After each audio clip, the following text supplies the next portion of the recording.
धन्यवाद छ हाम्रा जनरेसन 1 का खेलाडी भाइहरूलाई जसरी यहाँले खोटेहाङ गाउँपालिकाबाट पनि तेस्रो भएर हाम्रो चिरारी दिदी दिएर आउनुभयो यहाँप्रति हार्दिक धन्यवाद।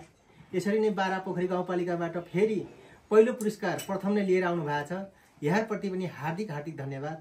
र आउने दिनहरूमा पनि यसरी नै हार्दिकताका साथ कहीँ ठेस नलागिकन यसरी नै पहल कदमीका साथ पुरस्कारहरू सिलहरू र देवीस्थानको पहिचानलाई देवीस्थानको इज्जतलाई अगाडि बढाइ दिएर यसरी नै फेरि पनि आउने दिनमा पनि यसरी नै पुरस्कारका साथ यहाँ यस कार्यक्रममा उपस्थित हुनेछ भन्ने आशाका साथ यहाँलाई हार्दिक धन्यवाद दिन चाहन्छु। पूर्ण धन्यवाद, स्वागत छ।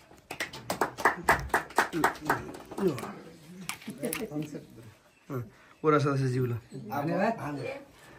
म चाहिँ 1 नम्बर वडाका सम्पूर्ण खेलाडी प्रेमीहरूले आफ्नो खेललाई राम्रोसँग खेलेर जितेर आउनुभएको छ अनि हामीलाई यत्रो सबैमा सिलहरू लिएर उपस्थित गराएर दिनुभएको छ र तपाईहरुको यसरी नै सदैव यसरी नै खेल जित्दै आउनुहोला भन्दै यस वडा टिमका वडा सदस्य हामी वडा अध्यक्ष सबैले तपाईहरुलाई हामीले धन्यवाद दिँदै अझै पनि जति हामीले सकिन्छ त्यतिसम्म हामीले तपाईहरुलाई सहयोग र तपाईहरुलाई अरु दिन नसके पनि एउटा यसरी नै जित्दै लानु भनेर शुभकामना दिँदै म यही